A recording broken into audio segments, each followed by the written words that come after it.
Hello everyone, welcome to the English class. This is Neeru, your English teacher. Now we will begin next lesson which is Lost Spring, Stories of Stolen Childhood written by Anis Chung. तो dear student, जैसे कि title है, क्या है title? Stories of stolen childhood means किसी का जो childhood है जिसका जो बचपन है वो खो गया है, किसी ने उसको चुरा लिया है. First of all we will discuss about the story. ये जो स्टोरी है, स्टोरी हैज़ टू पार्ट्स. ये जो स्टोरी है जो हम आज पढ़ने जा रहे हैं ये टू पार्ट्स में डिवाइड है. स्टोरी के अंदर ही टू पार्ट्स हैं. दोनों पार्ट की जो करैक्टर हैं अलग अलग हैं, दोनों पार्ट की जो स्टोरी है वो भी अलग अलग है. बट जो थीम है मीन्स इस जो लेसन है लॉस्ट स्प्रिंग, इस लेसन के अंदर टू पार्ट्स बने हुए हैं. दोनों के करैक्टर और दोनों की स्टोरी अलग अलग है, बट दोनों की जो थीम है वो कॉमन है. मीन्स इसके द्वारा जो ऑथर है ये बताना चाहती है कि स्टोरी दोनों ही जगह की अलग अलग है, बिल्कुल डिफरेंट है, बट जो थीम है सबका सेम है, दोनों चीज़ों का कॉमन है. तो फर्स्ट थीम क्या है? First theme is the poverty, गरीबी है, दोनों का थीम गरीबी ही है. And the second theme is that the child labour, बाल मजदूरी. मीन्स दोनों की जो स्टोरी अलग अलग है बट थीम एक ही, उनके अंदर गरीबी को शो किया गया है, बताया गया है, और चाइल्ड लेबर को बताया गया है. As you know lost spring, जो लॉस्ट स्प्रिंग का मीनिंग क्या होता है? स्प्रिंग एक सीज़न होता है जिसके अंदर जो न्यू फ्लावर्स होते हैं, क्या होते हैं कि ब्लॉसम होते हैं. तो जैसे ये कैसे है इसका, जैसे कि जो ह्यूमन लाइफ है, ह्यूमन लाइफ में जो चाइल्डहुड होता है वो एक स्प्रिंग की तरह होता है. जैसे चाइल्डहुड में क्या होता है कि बच्चे खेलते हैं, न्यू इन्वेंशंस करते हैं, न्यू डिस्कवर करते हैं कि कुछ ना कुछ करके देखते हैं, क्योंकि उन्हें किसी चीज़ का गलत होने का तो डर होता ही नहीं है. तो वो क्या है कि जैसे आजकल के जो बच्चे हैं हमसे ज़्यादा जो है फ़ोन को चला लेते हैं, नई नई चीज़ें कर लेते हैं. हम लोग डरते हैं कि कुछ गलत ना हो जाए, बट उनके अंदर एक डर नहीं होता है. वो कुछ ना कुछ डिस्कवरी करते रहते हैं, अंदर ही अंदर खोजते रहते हैं. तो उनका जो बचपना है एक बहुत ही वो इन्जॉय करते हैं, उस लाइफ को एंजॉय करते हैं. बट अगर ऐसे में कोई उनके ऊपर एक काम का प्रेशर डाल दिया जाए कि आपको अब ये कमा के लेकर ही आना है, मींस जैसे कि अब छोटे छोटे बच्चे होते हैं दुकानों पे, छोटे छोटे बच्चे टी स्टॉल में लगे होते हैं, कोई चाय पकड़ा रहा होता है, कोई सफाई कर रहा होता है. तो ऐसे में क्या कहेंगे कि उनसे उनका जो बचपन था वो क्या चुरा लिया गया है, स्टॉल कर लिया गया. मीन्स उनका जो बचपन है वो क्या लॉस्ट हो गया, खो गया है. जैसे स्प्रिंग सीजन जो एकदम से लॉस्ट हो गया, तो यहाँ पे स्प्रिंग सीजन जो है एज जो लॉस्ट स्प्रिंग है एज लॉस्ट चाइल्डहुड है. मीन्स यहाँ पे स्प्रिंग सीजन की बात किससे तुलना की गई इसकी? एक चाइल्डहुड से, कि बच्चों से उनका जो बचपना है चुरा ले जाना. तो जैसे कि मैंने आपको बताया है the writer of this lesson is Anees Jung. जो अनीस जंग है वो कौन है? इस लेसन की राइटर है.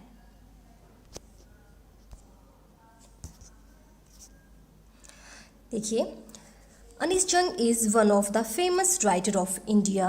She was born in Rourkela but she spent her childhood in Hyderabad. Anees Jung जो है भारत की प्रसिद्ध लेखकों में से एक है. उनका जन्म राउरकेला में हुआ था, लेकिन उन्होंने अपना बचपन जो था हैदराबाद में बिताया था. She got her education in Hyderabad and in USA. Anees Jung began her literary career as writer and columnist for major newspaper of India. This lesson has been taken from her book Lost Spring, Stories of Stolen Childhood. This lesson presents a depressing picture of modern India. उन्होंने अपनी education कहाँ से प्राप्त की थी? हैदराबाद और संयुक्त राज्य अमेरिका से उन्होंने अपनी एजुकेशन प्राप्त की थी. जो अनीस जंग है ने अपना जो साहित्य सफ़र था, लिटरेरी करियर जो था, कहाँ से स्टार्ट किया था?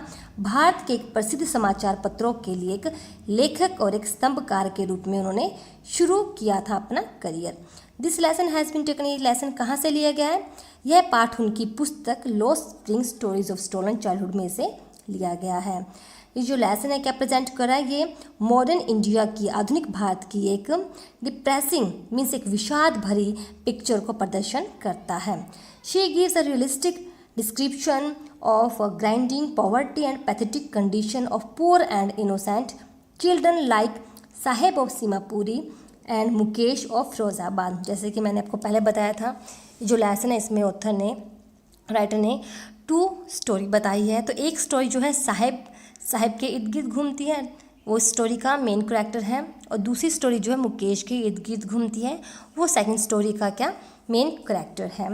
तो वे कष्टकारी गरीबी, ग्राइंडिंग पॉवर्टी, कष्टकारी गरीबी और सीमापुरी के साहिब और फिरोजाबाद के मुकेश जैसे बच्चों की करुणाजनक स्थिति का वास्तविक चित्रण करती है। इनकी जो स्टोरी है, इनके थ्रू राइटर ने बताना चाहा है कि कितनी गरीबी होती है, भारत में इतनी गरीबी है, और जो बच्चे, जो छोटे बच्चे हैं, उनके ऊपर कैसे एक काम का वजन जो है लाद दिया जाता है।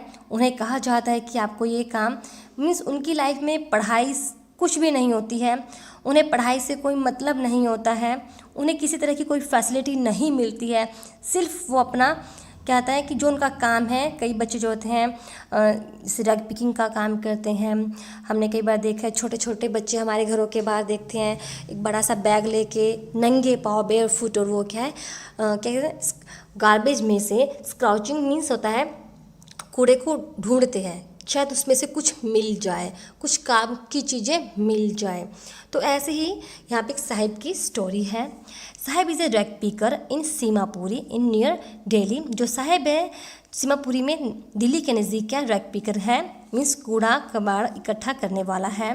Mukesh works as a labourer in a bangle making factory of Firozabad in Uttar Pradesh. Mukesh जो है उत्तर प्रदेश के फिरोजाबाद में चूड़ियों का निर्माण करने वाली एक फैक्ट्री में श्रमिक है, उसमें काम करता है। Like many others in India, Bharat में अन्य बहुत से लोगों की तरह the childhood of Sahib and Mukesh is full of abject poverty and misery. तो भारत में अन्य बहुत से लोगों की तरह साहिब और मुकेश का बचपन भी दयनीय गरीबी और कष्टों से भरा हुआ है। तो राइटर बताना चाह रही है कि जैसे साहिब और मुकेश है, ऐसे पता नहीं कितने साहिब और मुकेश है जो इस लाइफ को जी रहे हैं। एक्चुअली उन्होंने इसे अपनी किस्मत समझ के अपना लिया है कि हमारी लाइफ में इससे ज़्यादा कुछ हो ही नहीं सकता। इसमें राइटर ने दो अलग अलग कैरेक्टर बताए हैं, एक साहिब एक मुकेश। जो साहिब है वो क्या है, रैग पिकर का काम करता है, बट बाद में मैं आपको बताऊंगी स्टोरी के बाद में क्या होता है कि वो जो रैग पिकर का काम करता है, और जो ऑथर है, राइटर है, वो हमारी उससे बातें करती है, उससे पूछती है कि आप जो है तुम लोग स्कूल जाना नहीं चाहते हो। तो वहाँ पे साहिब कहता है कि मुझे स्कूल जाना अच्छा लगता है, बट हमारी यहाँ स्कूल नहीं है। तो ऑथर जो है उसे एज जॉकिंगली ऐसे पूछ लेती है मजाक में, अगर मैं एक स्कूल बनाऊँगी तो क्या तुम उसमें आओगे? तो साहिब जो है खुश होकर कहता है कि मैं ज़रूर आऊँगा। तो कुछ टाइम के बाद फिर जो राइटर है उससे मिलने जाती है, तो पूछता है, तो वो साहिब जो है उसे देख लेता राइटर को और पूछता है कि क्या आपका स्कूल बन के तैयार हो गया है। इस पे जो अनीस जंग है, जो राइटर है, वो मतलब कि अपने आप को शर्मिंदगी फील करती है, गिल्टी फील करती है, क्योंकि उसे लगता है कि मैंने तो ऐसे ही बोल दिया था।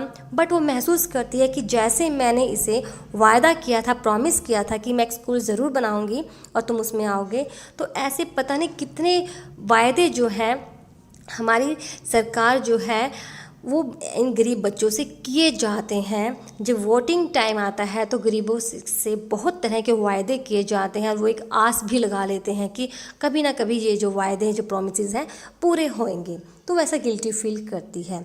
तो कुछ टाइम के बाद जो है वो पूछती है कि तुम लोग नंगे पाँव क्यों हो, चप्पल नहीं है?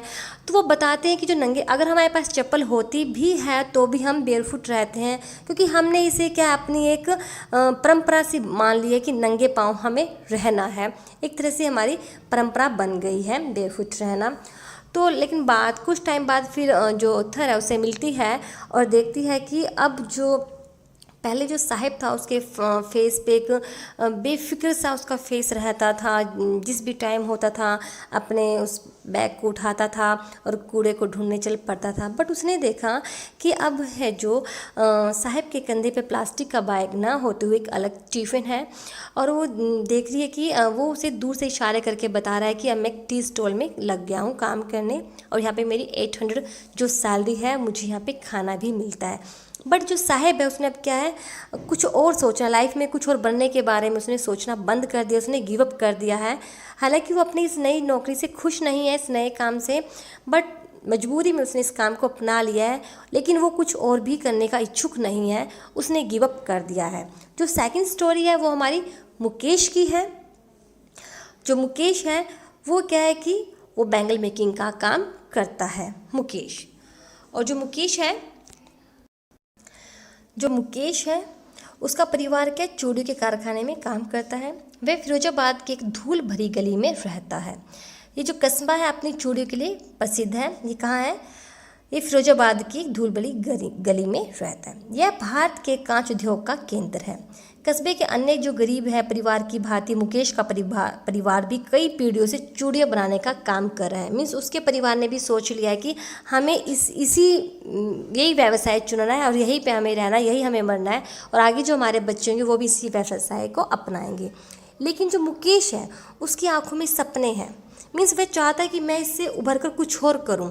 वह एक मोटर मैकेनिक बनना चाहता है। वह कहता है कि वह कार चलाना सीखना चाहता है। मीन्स जो मुकेश है इसने गिव अप नहीं किया है। अगर पॉइंट ये बताना चाहती है कि अगर मुकेश जो है अपने सपने को अपना एक पैशन बना ले तो वो आगे कुछ कर सकता है। इस प्रकार से जो स्टोरी है ये 2 पार्ट्स में है। इसका फर्स्ट पार्ट जो है sometimes I find the rupees in the garbage, और सेकेंड स्टोरी है I want to drive a car. तो चलिए हम स्टार्ट करते हैं। Saheb is a rag picker. Anish Jung sees him daily scrounging the garbage dumps. He came from Dhaka, which is in Bangladesh. He has no memory of his home. His family came away from Bangladesh because storms destroyed their homes and field. Anish Jung asked him his full name. His full name is Sahib Alam, which means Lord of the Universe. This name is ironical, as he is not the lord of even his own life. He leads a life of utter poverty and misery. He roams the street with other rag pickers. Like them, he is also barefoot. They live in a state of perpetual poverty and can't afford shoes or chappals. The poet Anees Jung कहती है कि जो साहेब है वो क्या है, कबाड़ चुनने वाला है। अनीस जंग उसे हर रोज़ कूड़े के ढेर के पास खोजबीन करते हुए देखती है। यहाँ पॉइंट ये भी बताना चाहती है जो बच्चे हैं जब वो कूड़े को ढूंढ रहे होते हैं उनके लिए क्या एक इन्जॉयफुल वर्क है। मीन्स उनको ये लगता है कि आज 10 का नोट मिला है तो शायद हमें कुछ और मिल जाए। लेकिन जो उनके जो पेरेंट्स हैं उनके लिए ये क्या है, ये उनका एक सर्वाइवल है, उनकी के लिए एक आजीविका है, एक घर चलाने का खर्चा वो यहीं से निकालते हैं। लेकिन जो बच्चे उसे क्या है, एक डेली उनको ये रहता है, क्रेज़ रहता है कि आज देखते हैं हमें क्या मिलेगा, किसको ज़्यादा मिलेगा, किसको क्या कुछ, उनके लिए ये इस तरह का वर्क है। वह ढाका से आया था जो कि बांग्लादेश में है। उसे अपने घर की कोई यादाश्त नहीं है। उसका परिवार बांग्लादेश से पलायन कराया था क्योंकि तूफ़ान में उनका घर जो था और खेत नष्ट हो चुके थे। तो जब वहाँ पे बांग्लादेश में एक बहुत बड़ा तूफ़ान आया, सब कुछ उनका नष्ट हो गया, खेत वगैरह, तो उन्होंने वहाँ से चले आए। अनीस जंग उससे उसका पूरा नाम पूछती है। उसका पूरा नाम था साहिब आलम, जिसका अर्थ है दुनिया का मालिक। तो राइटर कहती है कि इस लड़के को अभी अपने नाम का मीनिंग नहीं पता कि उसका मतलब क्या है, और यह नाम जो है एक व्यंग्यात्मक है। यहाँ से आपका एक क्वेश्चन जरूर बनेगा, लॉन्ग क्वेश्चन भी बन सकता है। ये क्वेश्चन आता है कि स्टोरी के बारे में ये कैसे एक व्यंग्यात्मक स्टोरी है, तो यहाँ इस स्टैंजे से आपका आंसर निकलेगा। क्योंकि वह तो खुद अपने जीवन का भी मालिक नहीं है। वह कहती कि इसका मतलब क्या है कि दुनिया का मालिक बट उसकी खुद की लाइफ जो उसकी नहीं है। वह पूर्ण गरीबी और कष्टों भरा जीवन व्यतीत करता है। वह कबाड़ चुगने वाले दूसरे लड़कों के साथ गलियों में घूमता है, उनकी तरह भी नंगे पांव है। वे कभी समाप्त न होने वाली गरीबी की स्थिति में रहते हैं। उन्हें पता है कि उनकी जो ये गरीबी है कभी भी ख़त्म नहीं होएगी, इसलिए वो अपने आंखों में सपनों को देखते ही नहीं हैं। जैसा चल रहा है वो वैसे चलते रहते हैं। जूते या चप्पलें भी नहीं जुटा सकते, मीन्स वो जैसे हैं वैसे चलते रहते हैं। Like many other families of rag pickers, Sahib's family lives in Simapuri. This is a dirty colony on the periphery of Delhi. About 10,000 rag pickers live there in miserable condition. The colony shows no sign of development. The houses are made of mud and have roof of tin and tarpaulin. होता है तिरपाल, tarpaulin. The colony is devoid of sewage, drainage or running water. They have lived for more than 30 years. They have no identity or permits, but they have ration cards and enable them to buy grain or to cast votes. For them, food is more important than identity. Wherever they find food, they pitch their tents and became a transit camp. कबाड़ इकट्ठा करने वालों के अन्य बहुत से परिवारों की तरह मीन्स और भी ऐसे परिवार हैं जैसे कबाड़ इकट्ठा करते हैं। साहिब का परिवार भी सीमापुरी में रहता है। यह दिल्ली की परिधि पर मीन्स बॉर्डर पर बसी एक गंदी बस्ती है। हम जब दिल्ली दिखाया जाता तो दिल्ली को इतना अच्छा दिखाया जाता, लेकिन कभी भी उसके जो बहुत ही बैड इलाके हैं, बुरे बस्तियाँ वहाँ पे कभी भी नहीं दिखाया जाता। तो वहाँ पे सब जो छोटे गरीब लोग ही वहीं पर रहते हैं। लगभग 10,000 कबाड़ इकट्ठा करने वाले वहाँ दयनीय स्थिति में रहते हैं। कॉलोनी में विकास का कोई संकेत नहीं, मीन्स जहाँ वो रहते हैं उनको नहीं लगता कि कभी यहाँ पे कुछ विकास भी होगा उनका, मतलब कोई उनको संकेत नहीं लगते हैं। मकान मिट्टी से बने हुए हैं, उनकी छतें टीन और तिरपाल से बनी हुई है, मीन्स छतें भी उनकी जो है तिरपाल से टीन से। जो बारिश आती है तो वहाँ पे साथ में पानी टप टप टप टप करता है। कॉलोनी जो है मल निकासी और जलापूर्ति रहित है, मीन्स वहाँ से उनका जो गंदगी है बाहर निकलने के लिए कोई ड्रेनेज नहीं बनी हुई है। वे 30 सालों से अधिक से यहाँ रह रहे हैं, मीन्स 30 साल से यहाँ रह रहे हैं। उनका कोई पहचान पत्र या अनुमति पत्र नहीं है, मीन्स 3 साल से रहते हुए भी उनको कोई आइडेंटिटी नहीं मिली। क्यों नहीं मिली? लेकिन उनके पास राशन कार्ड है, मीन्स उनको लगता है कि राशन कार्ड के जरिए हमें कुछ तो खाने को मिलेगा। आइडेंटिटी अगर हमें नहीं मिल रही है, पहचान हमें नहीं मिल रही है तो कोई बात नहीं, क्योंकि सबसे पहले तो खाना ज़रूरी है, जीना ही ज़रूरी है। पहचान का लेके हमें क्या करना, वो ऐसा सोचते हैं। जिससे भी अनाज प्राप्त कर सकते हैं राशन कार्ड के थ्रू, और वो वोट डाल सकते हैं। तो यहाँ पर भी क्या है, ये बताना चाहते हैं कि जो बड़े बड़े नेता हैं उन्होंने अपने फ़ायदे के लिए उनके राशन कार्ड बनवा दिए हैं ताकि उनको वोटिंग डालने का हक मिल सके, वो उनसे वोट ले सकते हैं।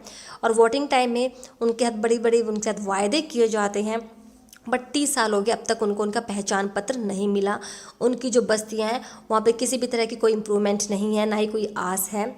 उनके लिए पहचान पत्र की अपेक्षा राशन जो है अधिक ज़रूरी है।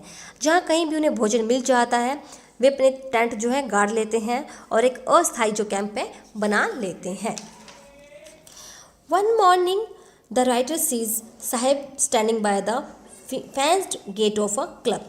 क्लब जो गेट है उसके फेंस दीवार के पास खड़ा है। He is watching 2 young man playing tennis. He tells her that he likes the game. Sahib is also wearing tennis shoes. These shoes given to him by a rich boy because there is a hole in one of the shoes. Now Sahib works in a tea stall. He gets 800 rupees plus meals. The writer observed that Sahib's face has lost its carefree look. He is no longer his own master. I remembered a story man from Udupi once told me as a young boy he would go to school past an old temple where his father was a priest. जब poet है जो देखती है कि जो बच्चे हैं उनके नंगे पाँव घूम रहे हैं, यहाँ पे मैं आपको ये जो स्टैंजा है ये इस लेसन का एक इम्पॉर्टेंट स्टैंजा है। इस लेसन से ये आपका जो स्टैंजा मैं करवा रही हूँ यहाँ से आपका पैसेज भी आता है और इसका आपका एक क्वेश्चन भी बनता है। तो फर्स्ट क्वेश्चन मैंने आपका व्यंग्यात्मक वाला बताया था, आरणी वाला बताया था। एक क्वेश्चन आपका यहाँ से बनता है, तो इस स्टैंजे को आप जरूर कीजिएगा। जो वो देखती हैं कि जो साहिब है इनके पास जो है चप्पल नहीं होती है, नंगे पाँव घूमते हैं। तो यहाँ पे राइटर को जो है उदीपी में का एक घटना याद आ जाती है, तो यहाँ मैं वही बताना चाह रही हूँ। He would stop briefly at the temple and pray for a pair of shoes. 30 years later, I visited his town and the temple, which was now drowned in an air of desolation. In the backyard where lived the new priest, there were red and white plastic chairs. A young boy dressed in a grey uniform, wearing socks and shoes, arrived panting and threw his school bag on a folding bed. Looking at the boy, I remembered the prayer another boy had made to the goddess when he had finally got a pair of shoes. Let me never lose them. The goddess had granted his prayer. Young boys like the son of the priest now wore shoes, but my others like the rag pickers in my neighborhood remain shoeless. तो यहाँ पे poet कहती है कि मुझे एक कहानी याद आती है जो कि मुझे उडुपी के एक व्यक्ति ने सुनाई थी। जब वह छोटा लड़का था तब एक मंदिर के पास गुजरते हुए एक स्कूल जाता था जहाँ उसका पिताजी एक पुजारी थे। वह मंदिर में एक जोड़ी जूते के लिए प्रार्थना करने के लिए थोड़ी देर रुकता था और 30 वर्ष के बाद मैं उस कस्बे में और उस मंदिर में गई जो अब वीरान था। पीछे के आंगन में जहाँ नया पुजारी रहता था, मीन्स पहले अलग था, दूसरा पुजारी वहाँ पीछे रहता है, लाल और सफ़ेद प्लास्टिक की कुर्सियाँ थीं। एक छोटा लड़का भूरे रंग के ड्रेस पहने हुए और जूते व जुराब पहने हुए हाफता हुआ आया और अपना बैग फोल्डिंग पर फेंक दिया। बच्चे को देखते ही मुझे एक दूसरे लड़के द्वारा जूते की जोड़ी के लिए देवी कोकी की प्रार्थना याद आ गई। जब वो पहले आई थी तो वो देखती थी कि वो लड़का हमेशा देवी से प्रार्थना करता था कि मुझे शूज़ चाहिए, और उसने अंत में एक जोड़ी जूते मिल गए थे। तो वो ये सोचती है कि यहाँ के जो बच्चे हैं प्रेयर कर रहे हैं, उनके जो पेरेंट्स हैं उनको जुटा पा रहे हैं, वो शूज़ मांगते तो उनको मिल जाते हैं, मेरे यह जूते कभी गुम न हो, वह ऐसे प्रार्थना करता था। देवी उनकी प्रार्थना को स्वीकार कर चुकी थी। कैसे पता चला? क्योंकि उसने देखा उस डीपी में जो बच्चे ऐसे मांग रहे हैं, पहले गई तब भी वो बच्ची शूज़ मांग रहे थे, जब सेकंड टाइम गई तब भी उसने देखा कि जो पेरेंट्स हैं वो अपने बच्चों को शूज़ दे पा रहे हैं, वो शूज़ है यूनिफॉर्म में है। लेकिन वो सोचती है कि लेकिन जो मेरे जो पड़ोस के कचरा बीनने वाले लड़के हैं, काश इनको भी ऐसे जूते मिल जाते, बट इन्हें तो कोई जूते नहीं मिले हैं, ये तो अभी भी क्या है बिना जूतों के है। यहाँ पे राइटर ये कहना चाहती है कि काश जो है गॉड इनकी भी सुन ले और इन्हें भी क्या है शूज़ मिल जाए। तो one morning the writer see Sahib standing, जो एक मॉर्निंग जो था राइटर ने क्या देखा, एक सुबह लेखिका साहिब को एक क्लब में गेट के पास खड़े देखती है। वह दो युवकों को टेनिस खेलते हुए देख रहा है। वह उसे बताता है कि वह उस खेल को पसंद करता है।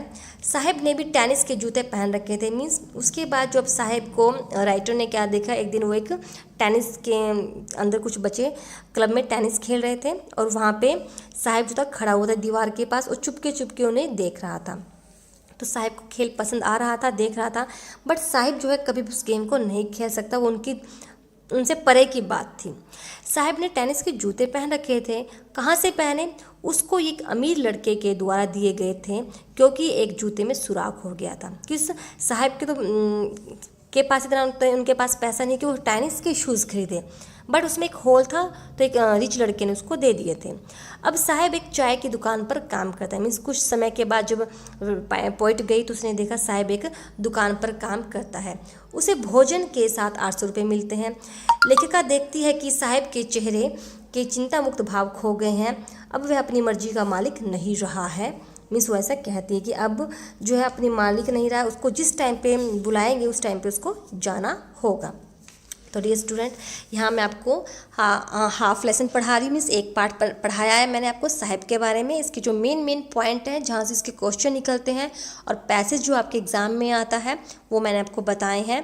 और नेक्स्ट जो है मैं आपको इसके जो सेकंड पार्ट है वो मैं आपको सेकंड पार्ट में बताऊँगी। मीन्स स्टोरी का सेकंड पार्ट मैं आपको सेकंड वीडियो में बताऊँगी। तो ओके, तब तक के लिए keep practising and keep learning. Okay, bye.